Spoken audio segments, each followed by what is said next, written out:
Né? Então, dando andamento na disciplina de desenvolvimento web básico, hoje nós vamos tratar de formulários, controles e tabelas. Então, sempre quando desenvolvendo web, nós vamos ter que lidar com duas situações. O desenvolvimento web, ele implica, primeiramente, na apresentação de dados para o usuário. Então, eu vou fazer desenvolvimento web, no primeiro momento eu me preocupo em apresentar informações para o usuário que acessa um determinado site. E aí a gente começou a disciplina, lá no primeiro dia de aula, já a gente começou mexendo com HTML básico, né? Criamos uma primeira página, aquela página a gente incluiu algumas tags básicas do HTML, a heading, né, H1, H2, H3 e assim por diante, para a gente poder, então, apresentar conteúdo no formato de título. Na hora de apresentar no formato parágrafos, a gente usou a tag P, e daí dentro da tag P a gente formatou itálico, negrito, algumas outras variações que o HTML oferece. E ali a gente estava só preocupado em como iríamos apresentar a informação para o usuário. Nas aulas posteriores, a gente aprendeu primeiro sobre as tags estruturais de uma página HTML, né? Aprendemos ali sobre o header, vimos dentro do body, né? O header, o main, o footer, que são recursos utilizados do ponto de vista semântico para distribuir conteúdos na página. Aprendemos um pouco sobre div, que é a divisão de áreas também do conteúdo. E, é claro, logo na sequência, a gente passou para aquela parte que era a parte ali visual, né, onde a gente começou a se preocupar em como estes elementos HTML iriam aparecer na página, em que posição, qual o formato, qual cor, aquela coisa toda. Aí a gente focou um pouco no CSS até montarmos a estrutura de um layout. Então a gente aprendeu o que é um layout, né? O layout de um site, e incluindo a questão de responsividade, para a gente entender um pouco de como funciona o aspecto responsivo da apresentação desse conteúdo. Na aula de hoje, a gente começa a focar um pouco mais em formulários e controles que, diferentemente de tudo que a gente viu até agora, que tinha o foco de apresentar informação para o usuário, nós vamos focar em formulários e controles que têm como foco capturar, ou seja, obter informação do usuário, tá certo? Nós temos ainda tabelas, as tabelas ainda são uma forma de apresentar dados tabulares para o usuário, que a gente vai ver também, mas a gente já começa, a partir da aula de hoje, a se preocupar com a entrada de dados que o usuário pode fazer num determinado site. Ao entrar com os dados, esses dados podem ser remetidos do usuário para o servidor e para uma base de dados que a gente tenha programado, né? Então, o principal foco de trabalhar com formulários e controles é principalmente isso, né? E aí a gente vai ver também, aproveitar a aula de hoje para ver um pouco sobre as tabelas, né? Como é que se utilizam essas tabelas. Bom, sobre isso, comentando com vocês, nós temos aqui de cara um exemplo bem básico de um formulário, que é uma estrutura que vai ser muito utilizada, principalmente quando você estiver trabalhando com a submissão de dados para um servidor. Então, ele começa aqui, vocês estão observando aí, por exemplo, dois campos para a entrada de dados, um para nome e outro para sobrenome. E esta primeira visualização que a gente tem aqui é a visualização que aparece para o usuário no navegador. Então, essa que eu coloquei, esse box em vermelho, isso aqui seria o aspecto visual, né? Aquilo que o usuário vê na tela. Agora, quando a gente olha embaixo desse box, Então, a gente tem ali as tags HTML que fazem com que esta representação visual apareça para o usuário, né? Então, a gente tem, dentro dessas tags, a principal delas, que é a tag form, e depois, dentro da tag form, nós teremos ali alguns pares que formam o primeiro campo, que é um rótulo e o campo de entrada, mais um outro par, que é o outro rótulo e o componente de entrada. Então, a gente teria aqui, ó, nessas primeiras duas linhas, o rótulo de nome e o campo de entrada de nome. Nas outras duas linhas, o rótulo de sobrenome e o campo de entrada de sobrenome. E, por último, ali, o input que representa o botão enviar, do que aparece para o usuário. Então, se você quiser montar um formulário para apresentar dados e apresentar esse formulário, apresentar essa forma de entrada de dados para o usuário, são estas tags que você vai utilizar.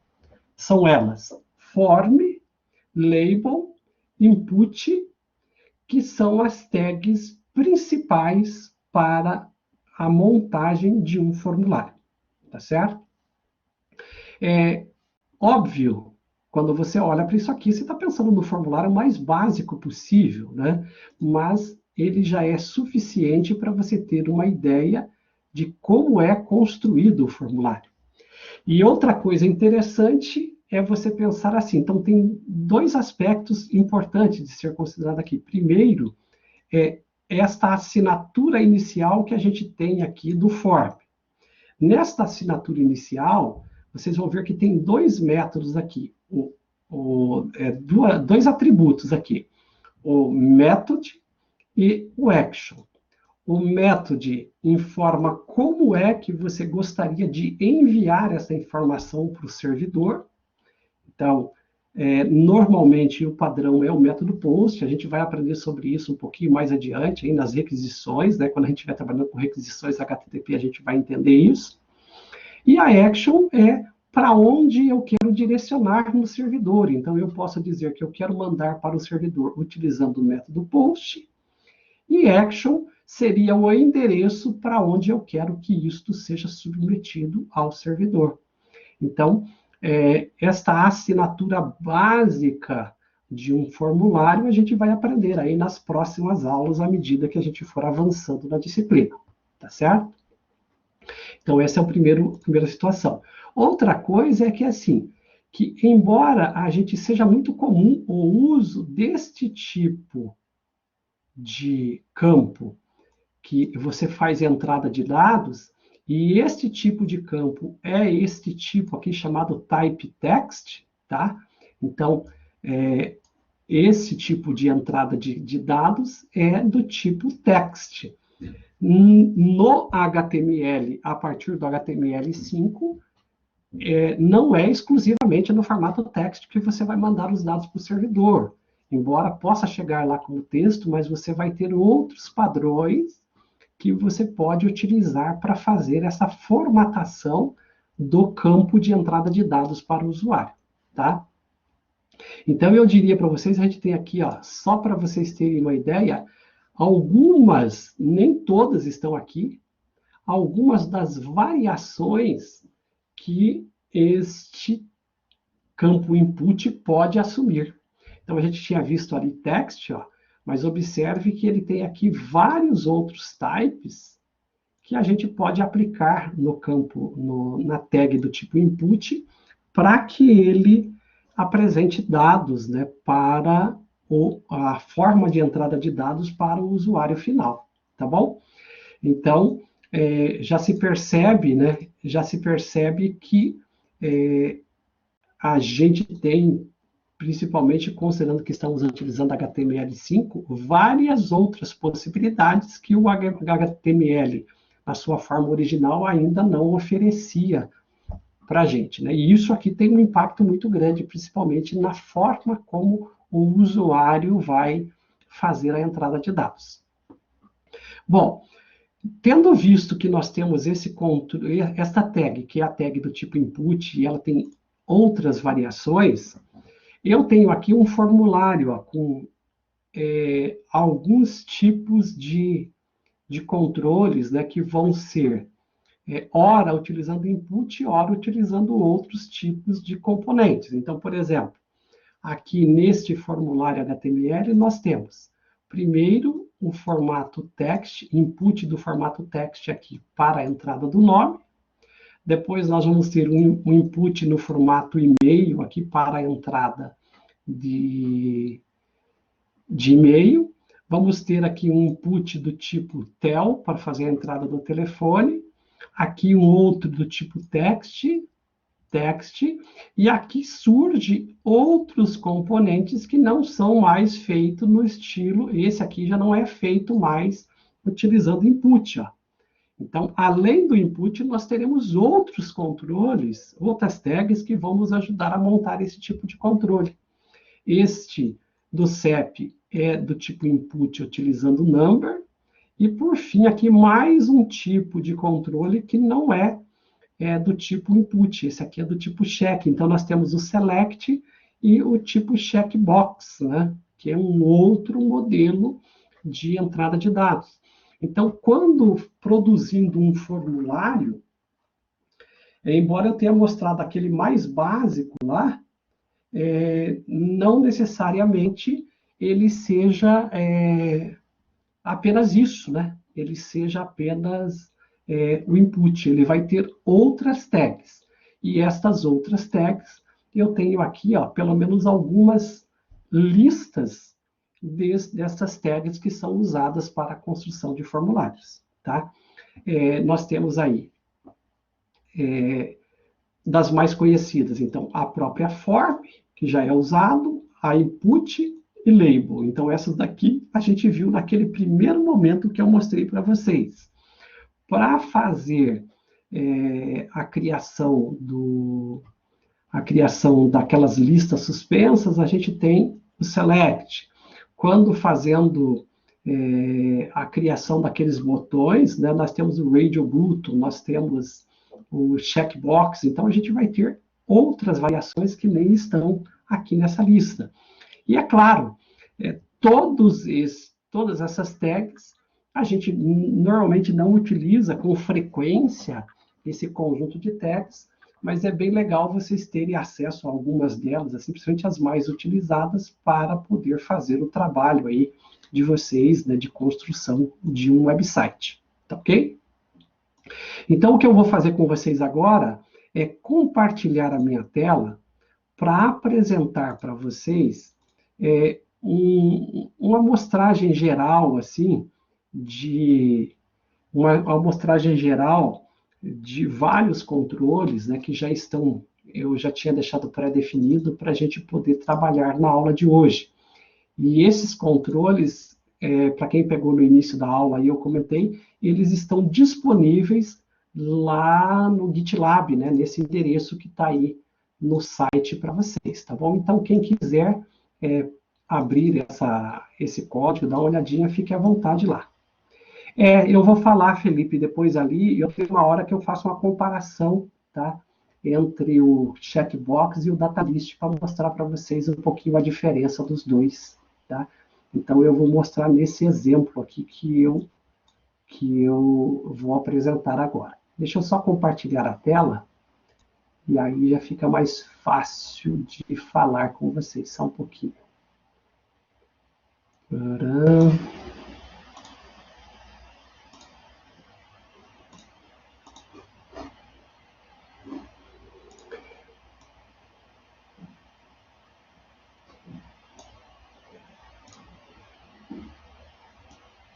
Deixa eu só alterar uma ordem aqui de uns campos que eu acho que vão ficar melhor se ficarem um pouco para cima aqui. Só um pouquinho.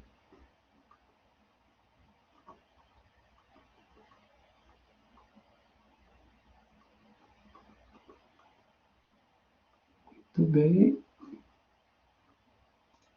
Aqui. Acho que pode ser isso aqui. Ó. Assim vai ficar melhor. Ok. Bom, pessoal, esse projeto aqui, conforme eu comentei com vocês, ele está, essa página, né, chamada Controles, está disponível lá no GitLab. Então, quem quiser baixar, fique à vontade, né? Ela está disponível para vocês usarem de exemplo. Basicamente, eu coloquei aqui um pouco de CSS incorporado, mas é só para ele dar uma formatação mínima nesses controles que eu vou ver com vocês, tá? Esse controle, partindo aqui do corpo da página em diante, vocês terão aqui uma div, né, que seleciona todo mundo, e aí começa esse form. Eu até coloquei questionário aqui, mas não precisaria nem ter a ID do form aqui. Basicamente é só o form, método post, e a action que ele executaria depois que eu submetesse, ou seja, eu enviasse esse formulário para o servidor. Então, ele começa com a form aqui, e aqui no final, ó, ele encerra com a form, a div, e encerra o body da página. Ele está duplicado aqui, ó. Tem uma sobra do HTML body aqui, não sei porquê, mas acabei de corrigir. E aí, então, basicamente isso. Então, vamos ver isso aqui primeiro na página, e aí a gente vai agora analisando cada uma delas de acordo com o resultado que a gente tem. Então, a página que vocês estão vendo ó, é basicamente este formulário. Ó, tem vários controles aqui, né? Que são exatamente esse código HTML que eu escrevi nesta página. Então, quando vocês olham aqui de cara, é assim, para cada par disso aqui, ó, label input, label input, label input, label input, eu tenho o rótulo, o componente, o rótulo, o componente, rótulo, o controle, né, que faz a entrada de dados. E ele vem, então vejam que até aqui, ó, até no search aqui, eu basicamente o que eu tenho aqui são componentes do tipo input. Aqui para baixo eu vou ter outros, input do tipo checkbox, input do tipo radio, né? E assim por diante. Mas eu começo a ter uma variedade diferente desses controles. Cada um deles vai tendo uma especificidade. Então, por exemplo, o mais básico é este da linha 64 e 65, que é do tipo text. Esse é o básico. Todo mundo usa isso aqui com maior frequência. Então, para formar esse conjunto do componente, a gente declara um rótulo com a tag label, e eu digo aqui, ó, for name. For name, esse name aponta para o identificador do comando que vem logo em seguida, que é o input do type text, cujo ID dele é name. Então, se o ID name dele fosse X aqui, aquele label for seria label for X, tá certo? Então, este name do label é o mesmo nome do ID deste componente aqui. E aí, aqui, o nome dele, a gente tem que ter o ID para casos de processamento dentro da página com JavaScript e o name quando ele é submetido para o servidor, tá? Então, a gente tem aqui a combinação que monta este cara aqui. Quando eu olho na página, então vamos dar uma olhadinha aqui na página, ó, o campo nome, ele é aqui para informar aqui, ó, João da Silva, por exemplo, né? Ele é basicamente para digitar um texto, tá? Ele não tem outro foco, né? Senão você preencher João da Silva Machado, aqui, por exemplo. Você informar um texto que você vai posteriormente pressionar um dos botões e enviar isso aqui para o servidor. Este campo não tem nenhum tipo inicial de restrição, fora o fato que a gente pode depois delimitar o quanto que eu vou permitir de caractere aqui, né? Se eu quero que ele preencha com 50 caracteres, com 30 caracteres e assim por diante.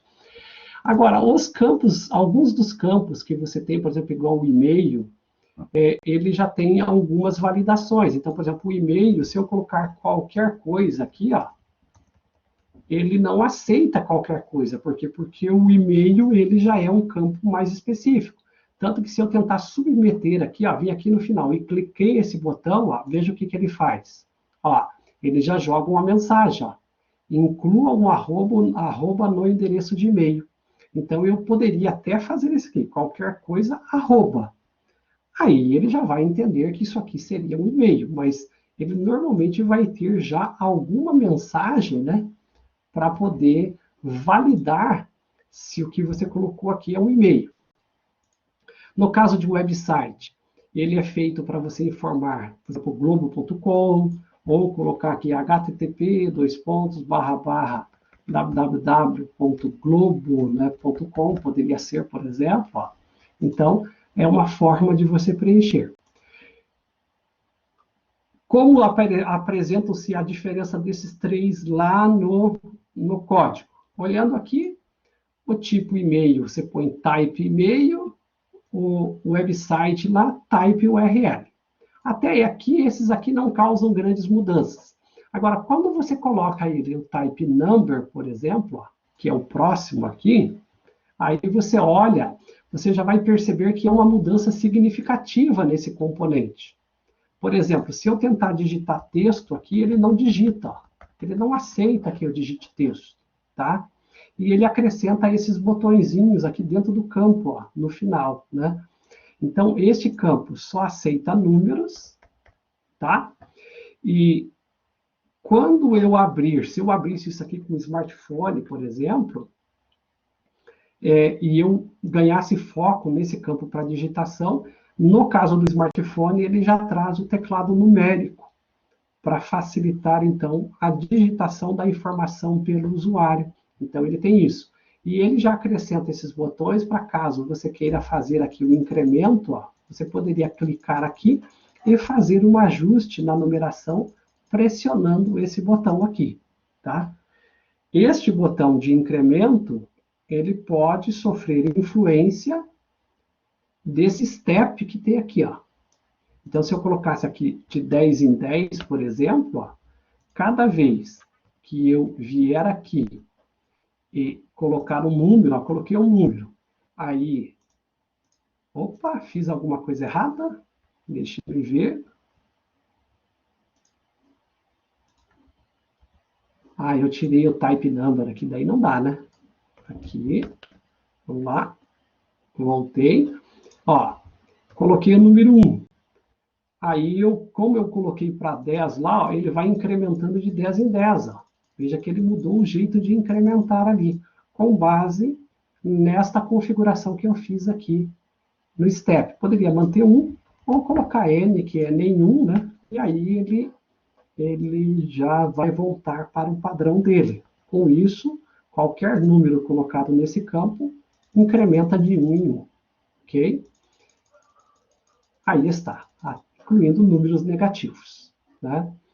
Bom, outro que sofre grande mudança é este aqui. Ó.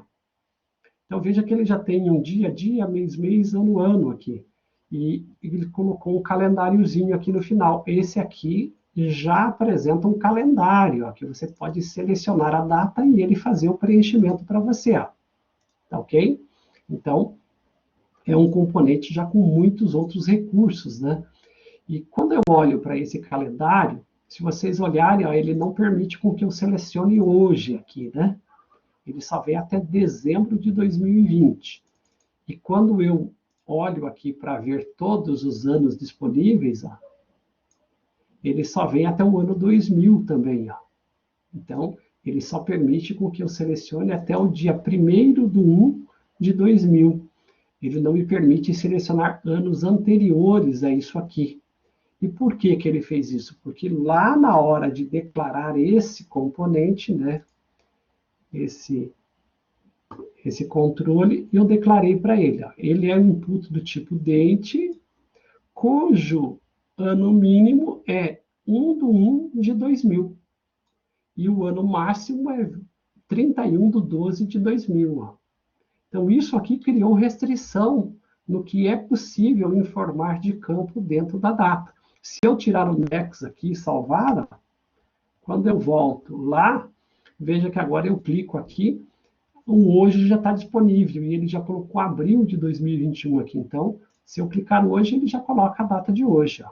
Então, ele interfere radicalmente só no tipo de restrição que você cria aqui no componente, tá? Eu vou manter aqui essa restrição, não vou tirar, e aí vamos para frente. Aí nós vamos ter o tipo time, o tipo tel, o tipo color. Vamos ver cada um deles lá no browser para ver como fica. Eu sempre estou mexendo aqui. Na hora que eu vou dar o Alt Tab aqui, ele mexe. Vamos lá. O hora, sem nenhum mistério, né? Basicamente você vai escolher a hora que você quer aqui, ó. E aí já preencheu com a hora que você imagina. Pode digitar também, né? Se você quiser colocar aqui 12h47, você também pode fazer. Ou selecionar diretamente no componente. O de telefone não tem nada muito específico, somente mais semântico ele, mas você pode digitar aqui o número, ó, e até mesmo o texto, né, ele pode aceitar, tá? Agora, esses outros componentes são componentes com mais alguns recursos adicionais. O tipo cor. Veja que o tipo cor ele é um input que você digita lá e diz que ele é do type cor. Aqui está, ó, type color, né? É como a gente chama ele. Quando você tem esse tipo de componente, se você clicar nele, ó, você vai ter uma caixa suspensa que te permite selecionar a cor. E aí, é claro, aí você pode fazer aqui todas as configurações, clicar na cor, ó, fazer as escolhas que vai aparecer lá. Ele te dá a referência dessa cor em RGB, você pode mudar para HSL ou hexadecimal, e você pode usar aqui uma lupa para você vir aqui e escolher a cor na sua página. Tá vendo? Então você pode fazer a escolha da cor.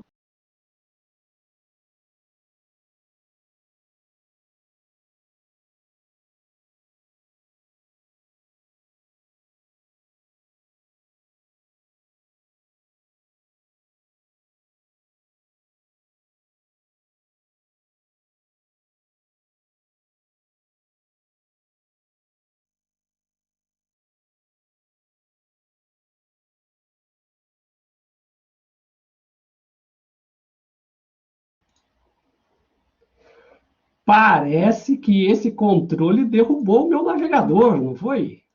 Hum, me ouvem? Foi, né? Eu acho que ele se perdeu aqui. A hora que eu estava fazendo a seleção de cor aqui, ele deu uma travada, né? Eu estava aqui mostrando para vocês um processo de seleção. A hora que eu usei aqui o conta-gotas, ele derrubou. Mas vamos adiante.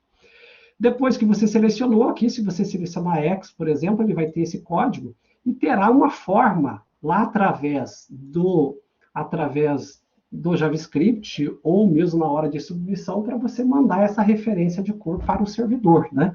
Então, embora ele apresente na forma visual para você, você tem como capturar esse valor da cor depois para gravar isso numa base de dados, tá? Este input é o input type file, é um tipo arquivo. Vamos dar uma olhadinha nele aqui, ó. Aqui, input do type file. Quando você marca ele com o type file, ele acrescenta, então, esse botão. Aqui ele muda para aparecer um botão dizendo que você não escolheu nenhum arquivo. Se você clicar, você vai poder vir aqui e escolher, por exemplo, um componente, um ícone aqui, e aí ele já vai dizer para você que está pronto para ser feita a submissão desse componente para o servidor. Então, o input do type file para selecionar arquivo. Input do type password, senha. Basicamente, para você digitar uma senha e ele ficar com os caracteres escondidos. Ele acrescenta um ícone, caso você queira visualizar o que está aparecendo, mas a ideia é que ele deixe oculto, principalmente se tiver alguém perto de você, né? Daí você consegue digitar sem que a pessoa veja. E o tipo dele é password. Então, a senha faz isso. Temos já na sequência o type range, tá? O range permite que a gente tenha componente nesse estilo aqui, ó, que é um componente seletor, né? Tá? Um seletor que permite que você selecione um determinado valor, e a configuração desse seletor é você quem determina. Então, por exemplo, aqui, deixa eu até trazê-lo para baixo aqui. Só vou colocá-lo para baixo que fica mais fácil de trabalhá-lo na próxima vez. Vai ficar para baixo do search. Você tem aqui o mínimo que ele tem e o máximo que ele tem. E o step dele está de 5 em 5. Se eu colocar de 10 em 10 aqui, ele vai fazer alguns saltos, né? À medida que eu vou deslocando, veja que ele faz uns saltos no componente, porque ele vai de 10 em 10. Tá? Agora, eu poderia tê-lo feito de 1 em 1 mesmo. Step de 1 em 1. Aí a precisão dele, a granularidade dele é bem pequena. Então agora, aí ele segue de 1 em 1, percorrendo toda a barra de seleção. Ok? Então é basicamente isso. Eu estou aproveitando, pessoal, que eu estou mostrando para vocês, já estou reordenando aqui os componentes. Esse de cor e de arquivo eu vou trazer para baixo aqui para facilitar, eu acho que fica mais fácil depois para trabalhar. Então só deixa eu reorganizar aqui, nós temos que ver o search ainda, tá? Trazer o de arquivo, Ctrl X, trazer aqui para baixo do range, e o de cor também vou trazer para baixo aqui. Deixar aqueles outros agrupados mais junto ali. Aí, voltando para a tela, já reordenei eles de forma diferente, né? Senha, dá até para descer, nascimento e hora para o final aqui. Deixa eu trazê-lo para cá também. Tarará. De nascimento e hora, também eu vou trazer aqui mais para o final. Vai ficar melhor, para eu poder explicar depois. Aqui. Muito bem. Então, já passamos quase todos aqui, né? Senha, busca, nascimento, hora. Esse de busca eu não mostrei para vocês ainda, né? Então eu vou comentar, ele é um pouco diferente dos demais ali, na seguinte situação. Ele, quando você digita alguma coisa nele, veja que ele tem uma cestinha de lixo aqui do lado, né? Então eu apaguei, já sumiu a cestinha de lixo. Mas basicamente seria assim, cada vez que eu digitar um valor nele, teste, por exemplo, digitei teste, e eu fizer uma submissão, aqui quando eu pressiono ele não manda para lugar nenhum, né? Mas veja que eu digitei a palavra teste e submeti. Agora, se eu olhar aqui, chegar no campo de volta, veja que a palavra teste ficou vinculado com esse campo, né? Então, ele vai gerando para mim, quando eu uso esse sistema search, né, no botão, ele vai gerando automaticamente um cache de autocompletar para mim no campo de busca. Então, é uma característica deste tipo de componente aqui, que é chamado do type search, tá ok? Então, um tipo diferente de controle aí. Muito bem, já vimos aqui até cores, pelo menos. Esse de número eu vou colocar perto de nascimento agora. Deixa eu pegar aqui o de number. Deixa perto de nascimento, daí eu deixo formatado aqui. Aqui. Fica desse jeito. Aí eu fico com eles mais organizados para poder apresentar. Muito bem. E aí, nós chegamos nestes aqui, que são componentes um pouco diferentes agora. Então, embora esse aqui seja do tipo input, e esse input é do tipo checkbox, quer ver aqui, Então, input do type checkbox, né? A gente pode, normalmente, coloca ele dentro de um field set, que é um conjunto de campo. O field set aqui é quem forma esta borda, né? Em volta do componente. Selecione uma ou mais cores. Este título aqui é formado por este legend aqui. Então, o legend serve para a gente poder, dentro de um conjunto de campos, colocar a legenda do field set. Tá? Depois, sim, aí vem os componentes que a gente quer. Né? E aí são os tipos checkbox. Quando você olha aqui no checkbox, tá? Deixa eu colocar o cursor aqui. Quando você olha no checkbox, Veja que ele tem 3 checkbox, um deles checado, que é o verde. Tá? Então, primeiro, você vai ter o componente do tipo input, vai ter a label e alguma coisa que indique que este está checado. Então, como é que funciona isso aqui? A gente tem o componente do tipo input, logo depois do componente vem a label. Aqui está a label. Então, é isso aqui que dá o nome, né? Aquele rótulo para o componente. Agora, o que faz que o componente verde, que é o último, esteja checado, é esta marcação aqui chamada checked. O checked, que está no verde, diz que ele deve ser checado. Poderia colocar no azul aqui, ó. Ao fazer isso, ele atualiza a minha página, e aí quando eu olho, ó, é o azul que está checado agora. Para que serve o checkbox? Para que o usuário selecione mais do que uma opção. Poderia ser o azul, a vermelha e a verde, ou a vermelha e a verde, ou apenas uma só, ou até mesmo nenhuma. Então, esta é a utilização do checkbox. Selecionar vários, selecionar nenhuma, selecionar uma ou algumas das opções que aqui estão.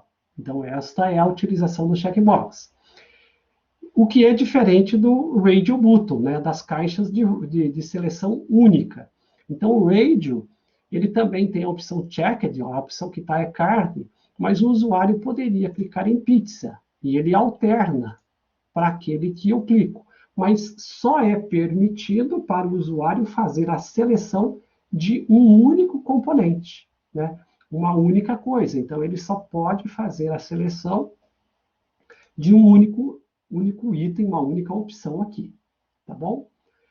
Então, isso aqui é alguns dos recursos. Eu vou deslocar estas outras caixas ali para cima. Deixa eu ordenar aqui mais um pouquinho, melhorar um pouquinho mais esses itens aqui para apresentar para vocês.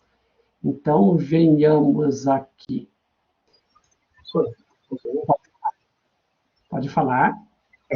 Esse input do range, é possível colocar uma numeração nele, para que o usuário consiga selecionar mais precisamente? Porque ele está muito longo.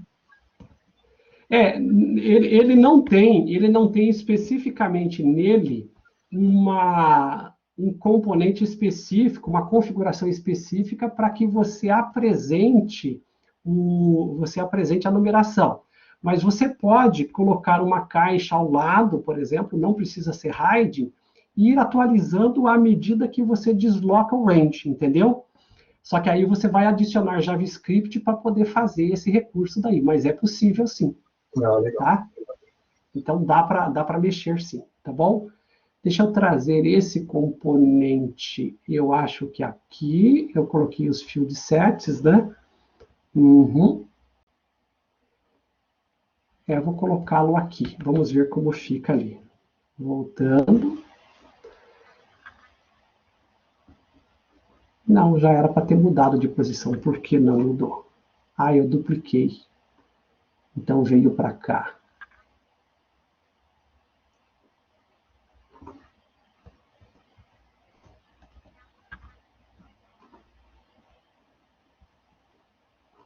Deixa eu pegar de volta aqui. Barra de progresso, nível de combustível, escolha um sabor no data list. Vou pegar o data list. Ah, não, eu tinha apagado aqui.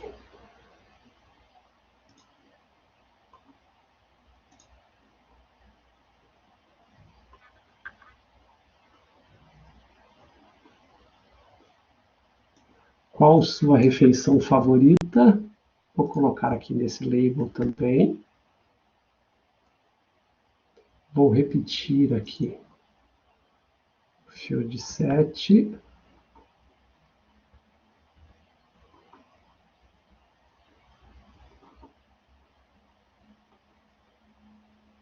Eu tive a impressão que eu apaguei coisas aqui. Deixa eu só confirmar com vocês, pessoal. Apaguei sim. Deixa eu voltar aqui. Checked, salvei. Deixa eu ver aqui na tela. Aqui, qual sua pizza? É da pizza favorita para baixo. Eu quero trazer isso aqui a pizza favorita. Quero juntar esses campos aqui. Uhum.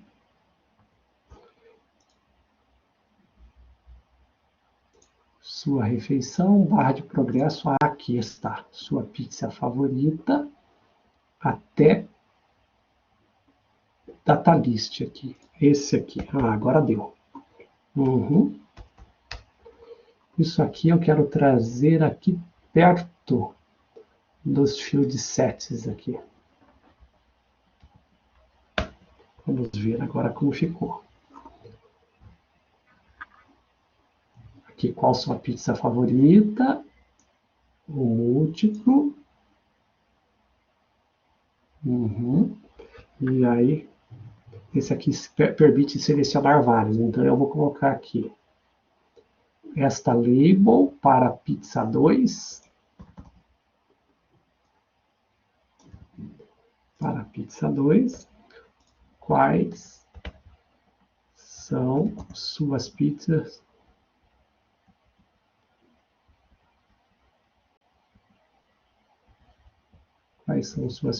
favoritas? Aqui ele já vai procurar o select do tipo múltiplo. Que é mais para a gente acrescentar essa opção que não tinha, e aí eu achei interessante incluir. Então vamos lá, pessoal. Então veja aqui, ó. Retomando com vocês, a gente tinha visto aqui o checkbox e o radio, né, que são as duas opções. Quando eu olho aqui no radio, é só importante chamar a atenção com vocês uma coisa aqui que não pode passar batido, tá? Sempre quando você estiver usando checkbox ou type radio, o name do componente tem que ter o mesmo nome em todos eles, tá? Então, esse name é que vai determinar o comportamento deles. A mesma coisa vai ser aqui no type radio. Ó. O name deles, ó, naquele caso, comida, ó, tem que ser o mesmo em todos eles. Se o nome aqui for diferente, vamos supor que eu coloquei aqui, ó, com apenas, o que vai acontecer no radio, por exemplo? Vai acontecer isso aqui, ó. Eu tenho um item selecionado, mas se eu marcar outro, ele marcou 2, ó. Então, por quê? Porque esse aqui, ele deveria marcar um só das opções, mas é porque ele está com nome diferente lá. Então, sempre eles têm que ter o mesmo nome. E aí, sim, aí ele se comporta fazendo exclusividade. Eu marco um, ele desmarca o outro, porque ele está com o mesmo nome. Tá ok? Agora aqui, voltando, eu reordenei aqui, mas voltando para o item select. Então, o select... ele tem como objetivo criar uma caixa suspensa que ocupa uma área pequena da tela para você, mas que permite você selecionar entre várias opções. Tá certo? Então, o objetivo dele é economizar área e trazer para você uma seleção que te permita escolher uma das opções. Este aqui está agrupado a vegetais e carne. É possível fazer desse jeito ou fazer sem esse agrupamento. Depende só de uma escolha. Se você olhar aqui, ó, o que nós temos de agrupamento aqui? Vamos dar uma olhada. Ó, o agrupamento, ele tem um option group dentro do select aqui. Se eu tirar esse option group aqui, ó, tirei daqui e tirei daqui. Ficou 4 itens dentro do select. Quando eu volto... Quando eu volto na tela, muito bem, olho novamente aqui, ó, ele ficou os 4 itens sem nenhum tipo de agrupamento, porque eu desativei o agrupamento que tinha nele. Dependendo da sua necessidade, você vai incluir agrupamento ou não, né? Eu vou manter aqui só para efeito de guardar o exemplo como está. E aí, além do select no modelo unitário, esse select também, veja, você só tem a opção de selecionar uma única opção. Então, eu tenho que clicar aqui e selecionar uma única opção. Faltou alguma coisa lá. Deixa eu ver. Ele gerou aqui o Option Groups a mais. Eles te permitem selecionar uma única opção. Ou é cogumelos, ou é cebola, ou é calabresa, ou bacon. Ok. Mas eu posso usar o select com uma anotação chamada múltiple nele. Ao fazer isso, essas mesmas opções vêm aqui para baixo, ó, eu dupliquei várias vezes aqui o mesmo comando, mas eu posso marcar uma opção, ele fica numa caixa, selecionar o Ctrl e marcar outra opção. Então, eu poderia escolher mais do que uma opção. Então, esse set é no formato múltiplo, né? E o que muda nele, basicamente, é a inclusão desta anotação múltipla aqui, ó, tá? Então, a anotação do tipo múltiplo faz com que você tenha a possibilidade de selecionar mais do que um item quando comparado com o select padrão, né? Que você só pode selecionar um por vez, tá?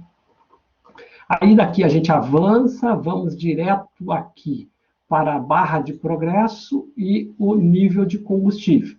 A barra de progresso, como já é de se imaginar, não tem nenhum mistério, né? O objetivo dela é basicamente dizer como está um determinado processamento. Então, aqui ele está no nível alto. Ó. Se eu for olhar lá, o componente progress, que é esse aqui, ele está com o valor 90, então ele está alto. Se eu colocar 20 aqui, ó, ele vai reduzir. Voltei, ó, ele caiu para 20. Então, eu posso começar do zero e ir aumentando de acordo com um processamento vai acontecendo. Um upload, por exemplo. Então, eu vou calculando o upload, vou incrementando essa barra de progresso até chegar no final. Né? Então, eu tenho ali uma barra para me ajudar a fazer esse tipo de controle. Agora, ele é diferente do mirror, tá? Que é um outro componente muito parecido. O mirror, se vocês olharem bem, ele está lá no nível alto também, ó, mas a coloração dele é verde. Agora, se eu voltar no mirror e fizer isso aqui, ó, voltei aqui e olhar a configuração dele, veja só, ele tem um mínimo e um máximo, ele tem um filtro para dizer quando está baixo, um filtro para dizer quando está alto e um filtro quando está ótimo. Se eu colocar aqui 60, por exemplo, ó, coloquei 60 como valor. Quando eu olho na tela, olha o que aconteceu, ele ficou amarelo, ele mudou, né, isso aqui como se fosse o comportamento dele agora. Quando eu colocar aqui 10, por exemplo, ó, salvei, volto lá na tela, o que aconteceu? Ó, ele ficou vermelho. Então, o mirror, diferente do progress, ele tem alguns filtros de acordo com a faixa, o range que você der, para ele apresentar se está crítico, se não está. Então, seria mais ou menos um marcador, igual o nível de combustível, né, que você vai podendo marcar, dar uma sinalização para o usuário de que há alguma coisa estranha ali, então tem que ficar atento. Tá?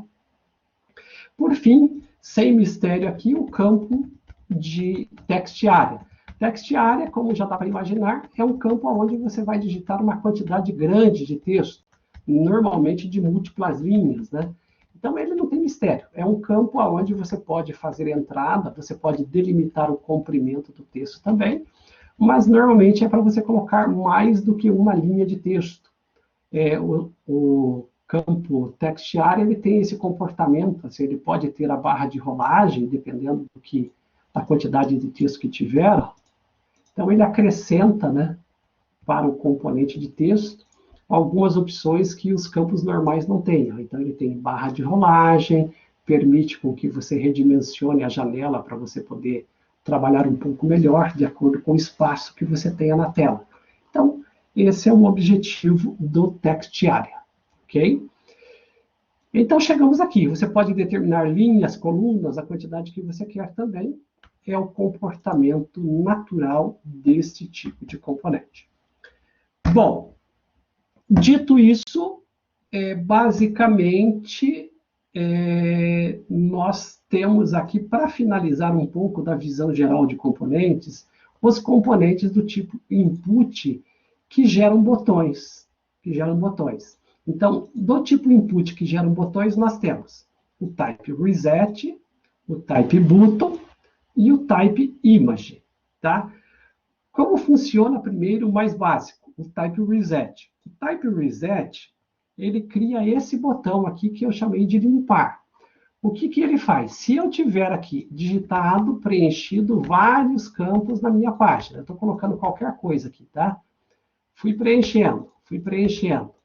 Aqui é número, aqui selecionei uma data, aqui selecionei uma hora, aqui selecionei um arquivo, aqui selecionei uma cor, aqui selecionei um dos componentes, aqui selecionei dois, aqui selecionei... Ah, eu não falei do datalist, né? Já vou falar do datalist para vocês, eu acabei pulando.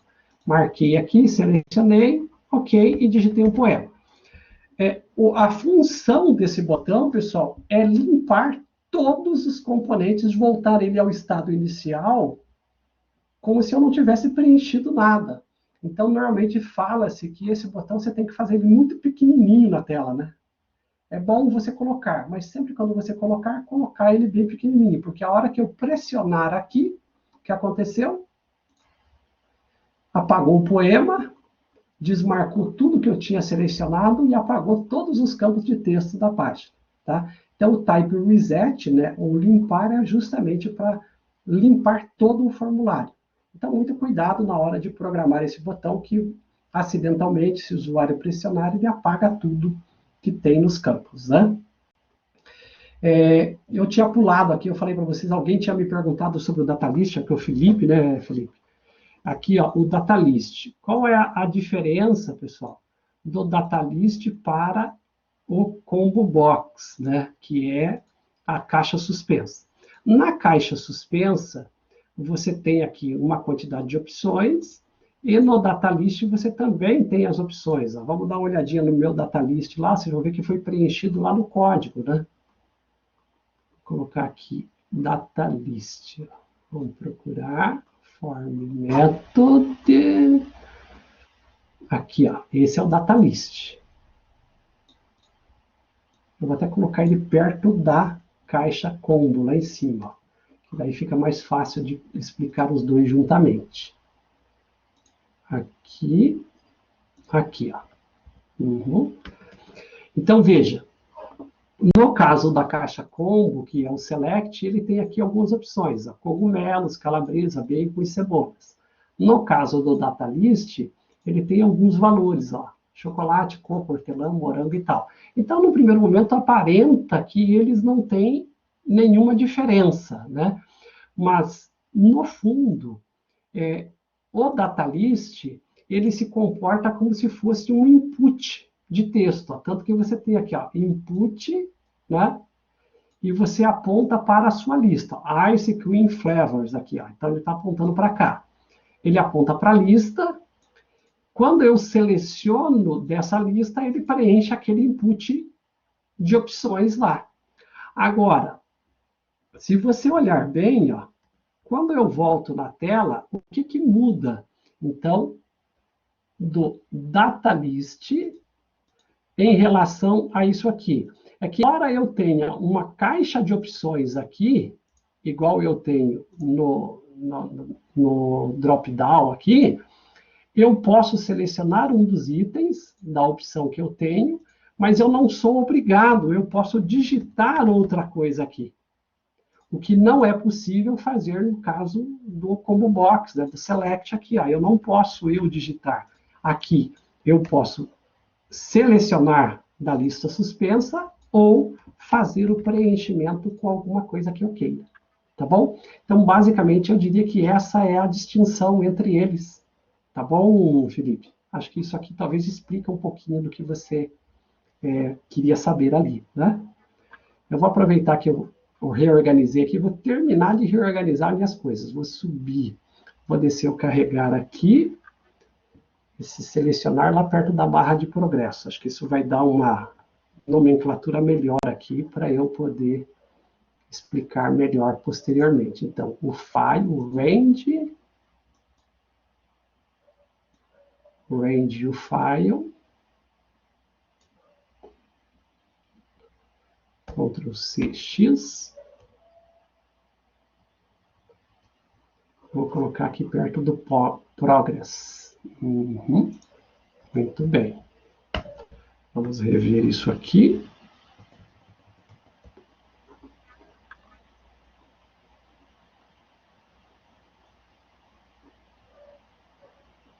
Uhum. Eu vou trazer a cor também. E aí a cor, para finalizar, acho que vai ficar bem legal para explicar. Então, color.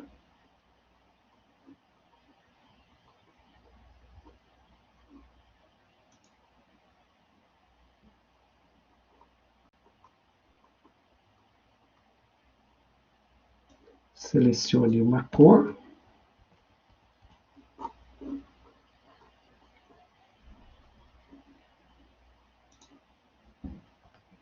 Perto da barra de progresso. E esse text area lá perto das outras caixas de texto também. Baunilha, datalist. Aqui. Acho que isso aqui. Acho que isso aqui, assim fica melhor para mostrar os componentes.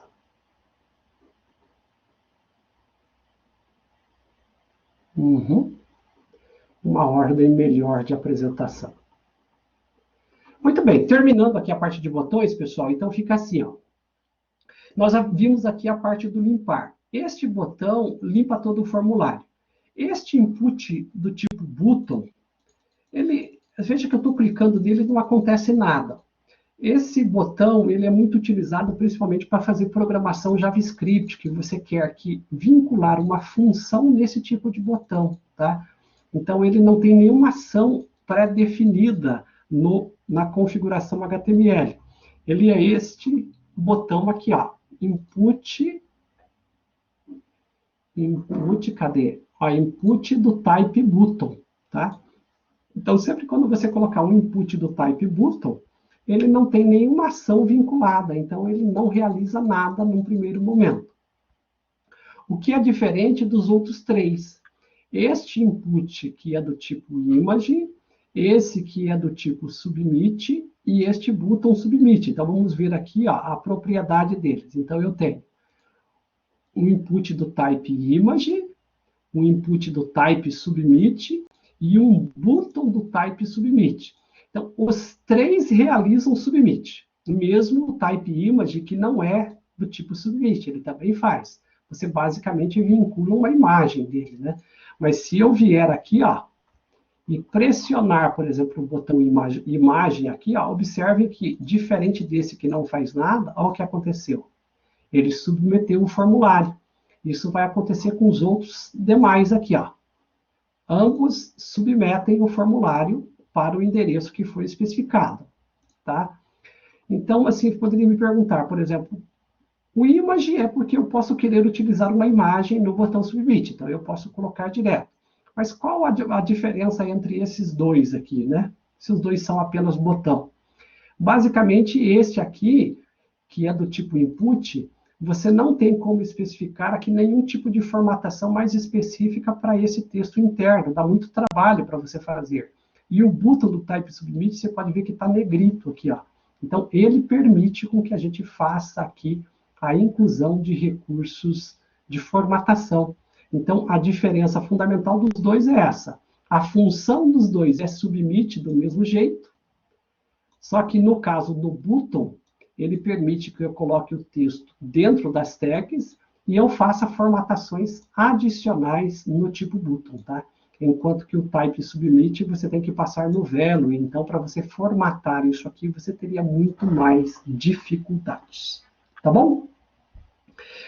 Então, é isto, pessoal. No primeiro momento, tudo que eu tinha de controles, né, que tinha para apresentar para vocês. Acho que isso aqui dá uma visão assim, bem geral de tudo que vocês podem utilizar. Todos esses controles estão disponíveis lá no GitLab, igual eu falei.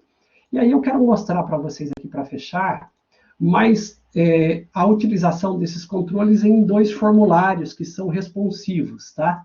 Então, eu tenho aqui, também está no GitLab, um formulário básico, né, que é este aqui, tá?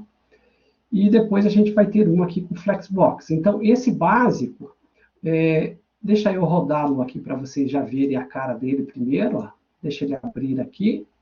Aí está, é aquele que eu havia mostrado para vocês. Então, ele tem alguns campos para serem preenchidos, uma caixa de seleção aqui de estados, né? Você seleciona o estado, digita o CEP, marca as opções que você quer e dá o submit dele. Mas por que eu quis mostrar este formulário para vocês? A título de controle é aquilo que vocês já viram. Mas, basicamente, para mostrar para vocês que, mesmo na formatação padrão, que é o caso deste formulário aqui, ele também tem uma ação, tem aqui o método post e tudo mais. Veja que na formatação dele foi optado por trabalhar o agrupamento de rótulo e input dentro de uma div cada um deles. Ó. Tá vendo? Rótulo, input dentro de uma div. Rótulo, input dentro de uma div. Então, foi uma escolha na hora de produzir esse formulário, colocar dentro de div. Dá para escolher várias abordagens diferentes, mas neste caso foi escolhido isso. Para quê? Para poder fazer a formatação responsiva dessa página. Então, aqui tem um style que está vinculado com este formulário, que faz ele se comportar de forma responsiva. Então, quando eu olho aqui, ó, então vamos olhar aqui como é que acontece quando eu faço toda essa movimentação de redimensionamento do formulário. Então, observem vocês que aqui, ó, os rótulos estão na lateral dos controles, né? E à medida que eu for reduzindo, ó, vai chegar num ponto que aqueles nomes vão saltar de posição. Está indo. Ó, pronto. Veja que os rótulos saltaram para cima dos componentes, né? Então, este formulário agora já está formatado numa abordagem para smartphone. Você pode colocar os rótulos em cima e os campos embaixo. E aí, ele vai redimensionando, né, até o tamanho da tela que você estiver trabalhando. Então, esta é uma abordagem possível. Aqui já está na lateral de volta, para você poder fazer formulários responsivos entre desktop e telas de smartphone.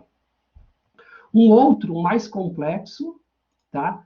É este outro aqui, que eu chamei de forms de Flexbox. E ele é utilizado o Flexbox para formatá-lo mesmo. Então, quando você começa a pesquisar aqui os recursos dele, a partir de um determinado momento, ele começa a usar Flexbox para fazer formatação. Então, neste caso, foi utilizado o quê? Foi utilizado aqui, deixa eu finalizar, né? Isso aqui, e abrir o Forms. Ó. Foi utilizado um form, tá ok? Normal, né? Então, ele faz aqui um header comentando, depois ele começa o form, e dentro do form foram usados sections aqui, ó, para agrupar componentes, o título, e uma lista não ordenada, ó, LIs, em vez de usar div, está se usando LIs para juntar rótulo e componente, ó, tá? E assim vai, aí ele monta tudo, depois ele cria outra section aqui, ó, tá ok? E aí, olhando isso aqui no navegador, veja o que acontece. Então, esse é um formulário mais complexo do que o que a gente já tinha visto, né? Nós temos, então, uma seção de dados pessoais e uma seção aqui de habilidades e outras coisas, tá? Agora, como é que se comporta este formulário quando eu começo a redimensionar a tela? Então, seguindo aquele estilo anterior, observe o seguinte. Eu tenho os rótulos na lateral dos componentes e tenho aqui algumas colunas, ó, nesses componentes. Então, se eu olhar aqui, ó, se eu ver que aqui, por exemplo, no primeiro momento, isso aqui está em 3 colunas, os checkboxes. Estes checkboxes estão em 2. Então, quando eu acrescento, diminuo a tela, ele já mudou para 2 colunas aqui. Os rótulos ainda continuam nas laterais. Mas à medida que eu vou diminuindo o espaço, olha o que acontece. Observem, ó, que aqui os nomes dos campos saltaram para a parte superior. Então, num determinado momento, houve a reformatação dos campos. Avancei um pouco mais. Opa! Sumiu, né? Eu estava com uma session aqui e a outra session agora está embaixo. Ó. Elas mudaram de posições, ó. Uma do lado da outra, agora uma embaixo da outra. E aí os rótulos ficaram nas laterais de novo. E aí, naturalmente, conforme você for reduzindo mais, ó, até vai chegar um ponto que ele vai formatar os rótulos na parte superior de novo, e aí sim, aí ele vira um formulário que está totalmente adaptado para o smartphone, tá bom? Então, eu queria, na aula de hoje, falando de controles e formulários, dar essa ideia para vocês, da possibilidade, da quantidade de controles que o HTML5 oferece para a gente, e ainda mostrar algumas destas técnicas possíveis para que vocês possam, então, fazer uso, né, desse recurso, fazendo, naturalmente, a formatação disso de uma forma responsiva. Tá bom? Então, é isso, tá concluído aí a parte de formulário. Já vamos avançar, pelo menos, para a parte teórica, né, de tabelas aqui. Daí eu já apresento também a parte de tabela, e depois a gente faz um intervalinho para eu poder mostrar a parte mais aplicada da nossa aula de hoje. Então, só um pouquinho aqui, deixa eu voltar para a parte de tabela. Aqui está. Muito bem. Bom, vimos a primeira parte da aula que trata e se preocupa principalmente com o aspecto de formulários, que é essa parte de entrada de dados pelo usuário. Agora, nós temos aqui, para concluir essa parte mais aplicada da aula, a ideia de tabela, né? A tabela, diferentemente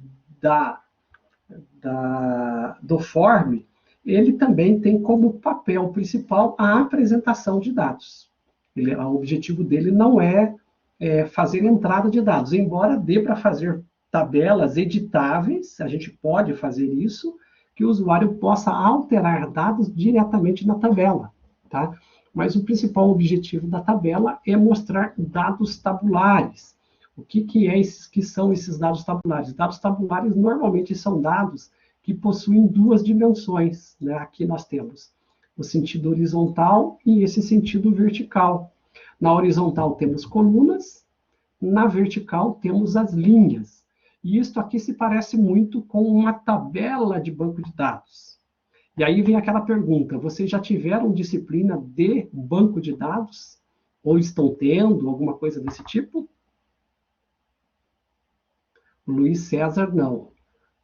Ah lá, teve gente que já teve, o Jorge, o Fábio teve MySQL, muito bem. Então, veja que dentro da turma aqui, provavelmente a gente tenha pessoas que ainda não tiveram banco de dados e outros que tiveram.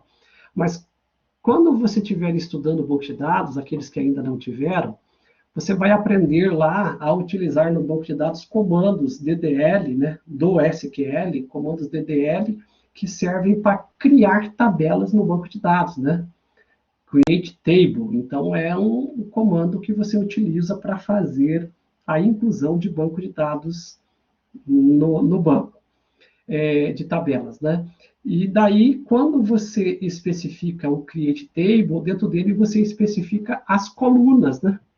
Você diz lá, eu quero criar uma coluna, column name, e você dá o nome para a coluna. Então, aqui, ó, nós temos uma coluna de nome, uma coluna de sobrenome e uma coluna de idade. Por que são formados em colunas? Porque, normalmente, quando a gente olha do ponto de vista de colunas, esses dados estão relacionados do ponto de vista de formato, né? De tipo, a tipagem deles são iguais. Então, a idade é um formato numérico, o sobrenome é textual e o nome é textual. Eu poderia ter outros campos numéricos. Então, quando a gente olha no formato de tabela, normalmente a gente tem esta visualização dos dados. Óbvio que, num primeiro momento, a gente poderia pensar assim, o que me interessa mesmo são os registros, e aí os registros diferentes. Os registros, eles são olhados na forma de linhas, né? Então, quando eu olho aqui, me interessa olhar para o registro, que é, neste caso aqui, uma pessoa cujo nome é Carlos, cujo sobrenome é Silveira e tem a idade de 22 anos. Então, A vantagem da tabela é porque a tabela acrescenta esta possibilidade de visualização para o usuário final, né? Uma chance de ele ver os dados de forma diferente, tá? E a tabela, pessoal, ela surge justamente da necessidade do quê? Ela surge da necessidade dessa manipulação de dados, que se nós fôssemos olhar isoladamente, às vezes não faz sentido. Então, por exemplo, aqui, quando você olha este número aqui, ó, no meio desses dados, ele pode ser insignificativo, esse outro. É apenas um número, né? Então, os dados que precisam ser tabulados, normalmente são dados que são insignificativos quando olhado como unidade isolada. Eles precisam estar dentro de um conjunto de informações para terem sentido, tá certo? E aí, desde o censo, lá veja, o censo americano de 1800 e até anteriormente a isso, com o passar do tempo foi se usando essa técnica, né, que é primeiro você classificar os dados pelos tipos, pelas coisas. Então, você tem aqui, nesta primeira linha, uma forma de visualizar, e daí você tabula ele, dando nome para a coluna que compõe esses dados. Agora, a tabulação em si, ela ocorre em que momento? Ela ocorre no momento que você coloca os primeiros dados da primeira coluna. Aí, para montar a segunda coluna, você faz a chamada tabulação, ou pressiona a tecla Tab aí do teclado, né? Normalmente a gente tem uma tecla de tabulação, né? E aí essa tabulação vai separando as colunas aqui, ó, de forma que você tem esses dados tabulados. Então, a tabela que nós conhecemos hoje, ela vai vir deste conceito que é o conceito de tabular os dados. E é para isso que a gente utiliza a tabela na apresentação e mesmo no banco de dados, né, para a gente poder tabular esses dados e agrupá-los de acordo com um significado.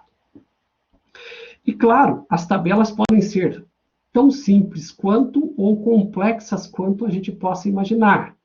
Eu estou aí com um exemplo, por exemplo, de uma tabela, né, praticamente já fechando com vocês o conceito de tabela, mas esta é uma tabela complexa, que, assim, ela utiliza cores, ela utiliza títulos, utiliza subtítulos para poder apresentar os dados para o usuário.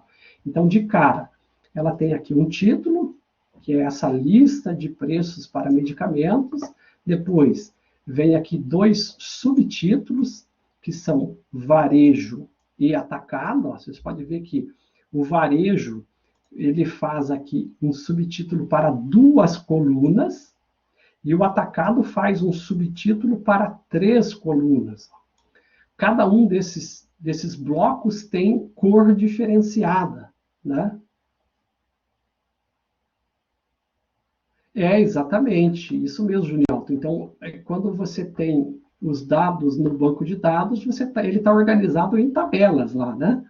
Só que na apresentação do HTML, você tem que ter uma forma de apresentar, e aí você utiliza essas tabelas como recurso para a apresentação visual para o usuário, né? Tá certo? Então, vejam ali, tem esses subtítulos que estão agrupando por colunas. O que mais? Se você olhar bem, o subtítulo varejo, ele ocupa 2 colunas, né? Já o atacado, ele ocupa 3 colunas. Então, você tem que ter recursos visuais no HTML para que você possa apresentar esses dados dessa forma.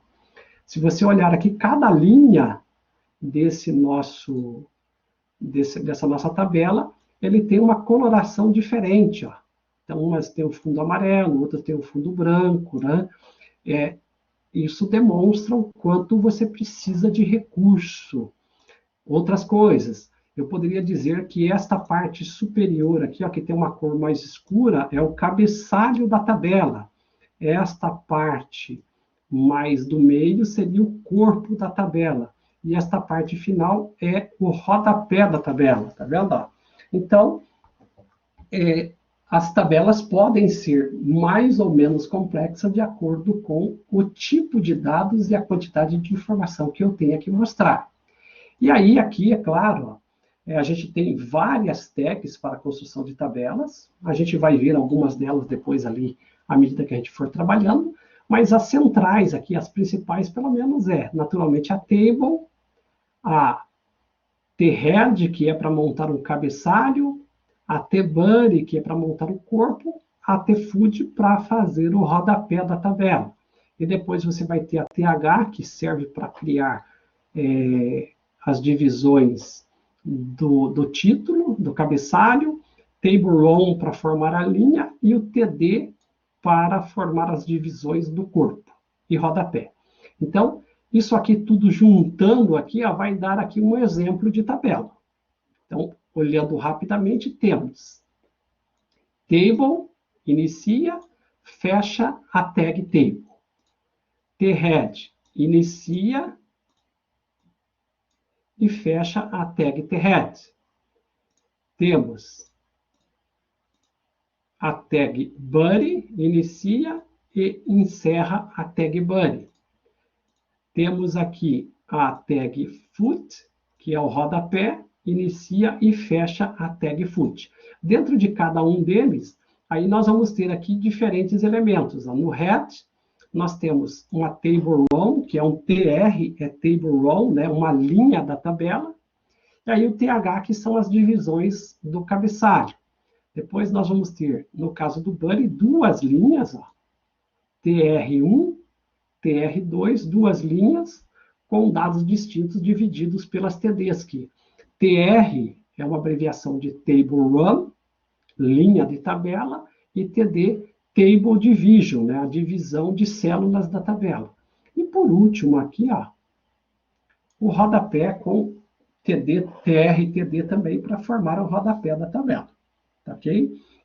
Então, com isso aqui, vocês têm aí um exemplo básico. Depois a gente vai escrever ali na nossa parte aplicada, vamos escrever ali pelo menos as tags básicas de uma tabela para vocês verem como construir, né, no próprio HTML direto essas tabelas, tá? De acordo com a necessidade dos dados que a gente tiver. E vai ter algumas tags que vão ter funções, alguns atributos dentro dessas tags que vão ter funções específicas.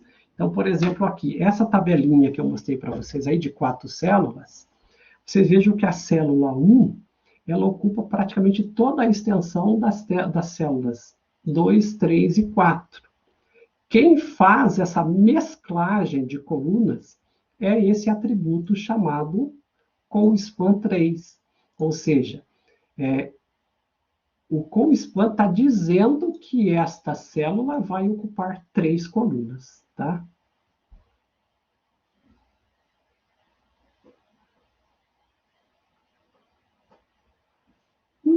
Eu não sei, assim, quando você vai fazer um componente na mão, né, Igor, você pode ter que... Não tem escolha, né? Você acaba tendo que fazer o uso do JavaScript mesmo ali, né? E fazer uma lógica para montar isso. Para você que antes de fabricar qualquer tipo de componente, né, talvez valha a pena dar uma olhadinha nos componentes já mais estruturados, né? Talvez, assim, por exemplo, pegar lá do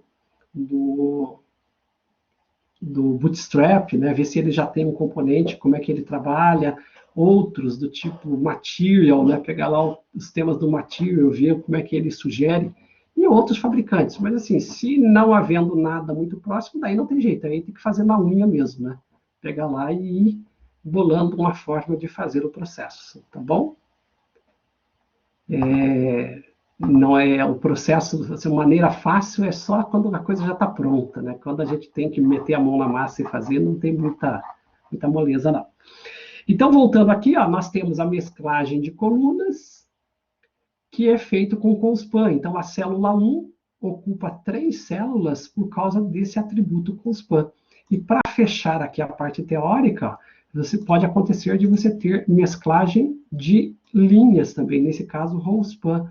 Então, a célula 1 aqui ocupa 3 linhas, e isto é feito com o atributo rowspan. O rowspan faz com que a célula 1 ocupe a mesma quantidade de linhas que a célula 1, célula 3 e célula 4. Tá? Então, você pode, durante a montagem de uma tabela, fazer uso e aplicar recursos que te permitam, né, fazer alterações na forma como a tabela se apresenta, tá? Só para finalizar, fazer o nosso intervalinho aí, mais 5 minutinhos, pessoal, eu vou... Ah, você quer ver a imagem anterior. Deixa eu voltar aqui, eu já ia compartilhar outra parte da tela aqui, só para eu poder voltar para você ali. Só um pouquinho.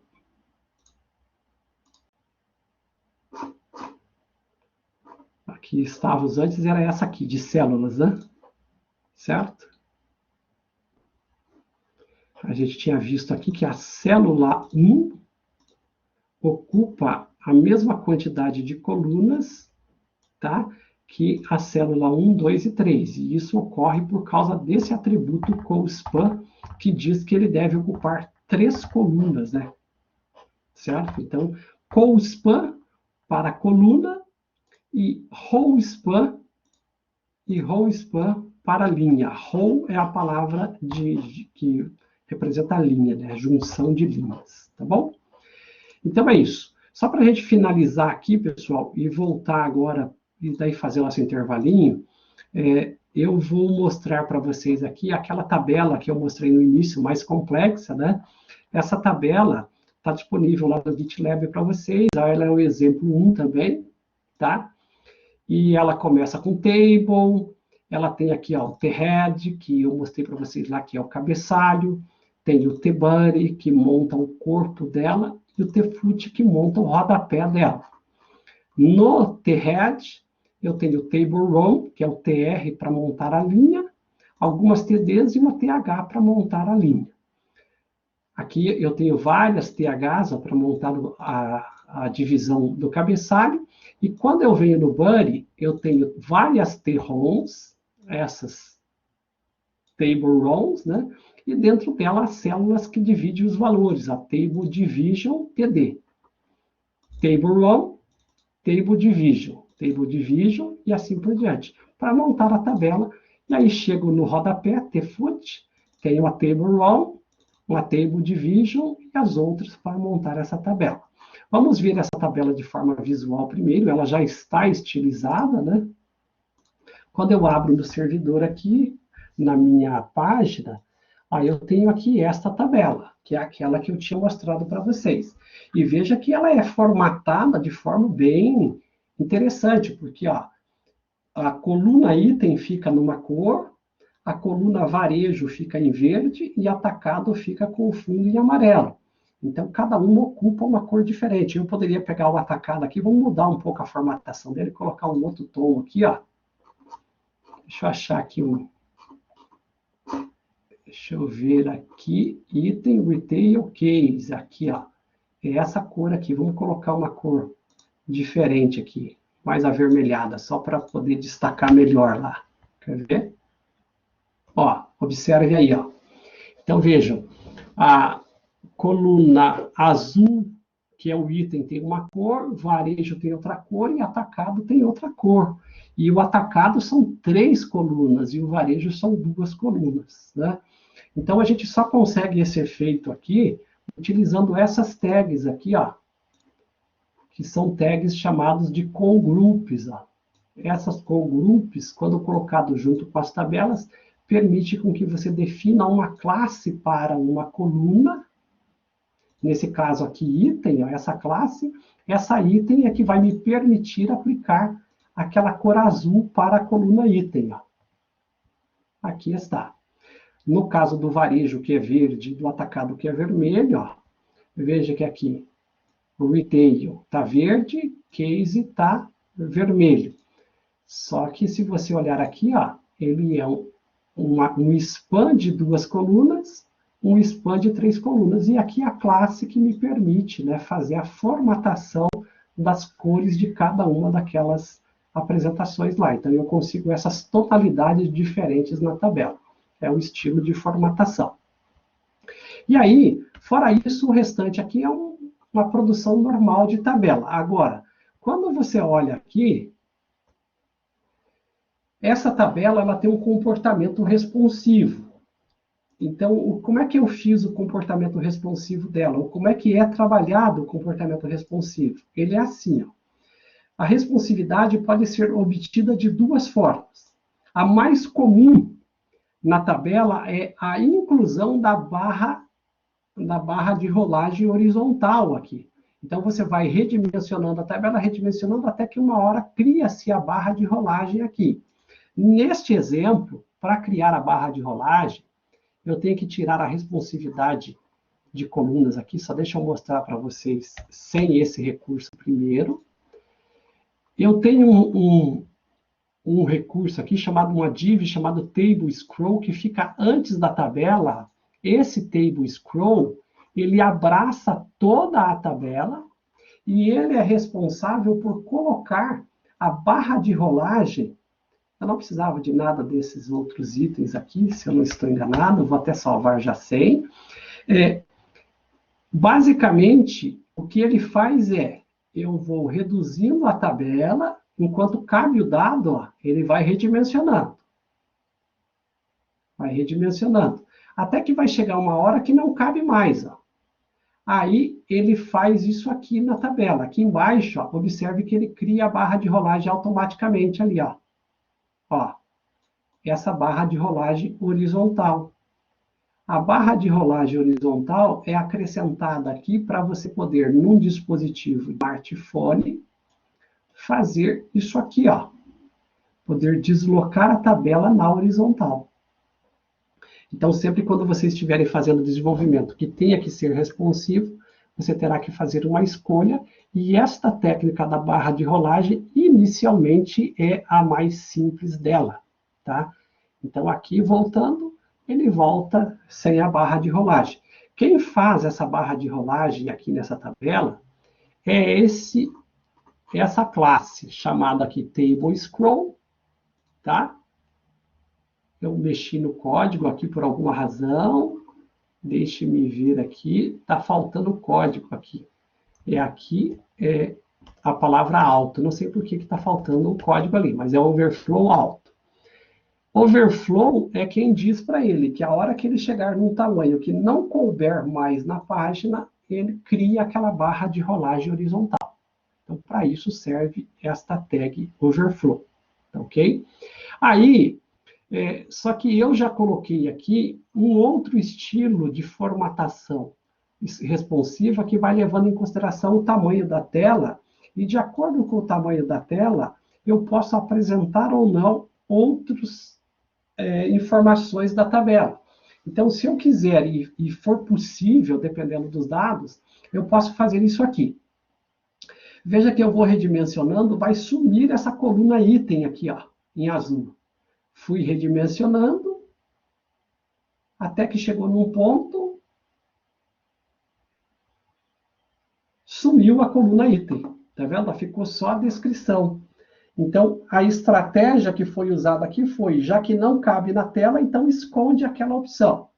A mesma coisa vai acontecer com essa varejo, vai ficar só atacado aqui, ó. Então, eu fui mexendo, até que chega um ponto, sumiu a coluna atacado, a varejo, ficou só a de atacado agora. E aí eu posso ir reduzindo até chegar num ponto que ele não cabe mais na linha, ele transforma tudo numa coluna só. Ficou tudo numa coluna só. Tá vendo? Aí se comportando como se fosse uma tabela específica para smartphone. Então, resumindo, quando trabalhando com tabelas, você pode trabalhar com o sistema responsivo na horizontal, criar a barra de rolagem horizontal para o caso do dispositivo móvel, ou fazer essa tabela responsiva com uma quantidade menor de dados de acordo com o tamanho da tela que você estiver utilizando. Tá bom? 8h45, chega da parte teórica por hoje, que teve bastante coisa até agora, para depois a gente pegar um pouquinho mais a parte prática ali, mais uma meia hora, provavelmente, a parte prática. Tá bom? Vamos fazer um intervalinho, pessoal, e voltamos daqui 15 minutinhos, pode ser? São 8h45, voltamos às 9h. Tá ótimo? Então, eu vou interromper a gravação aqui para deixar essa primeira parte já renderizando, e na sequência a gente retoma aí com a parte mais aplicada da aula de hoje. Até daqui a pouquinho.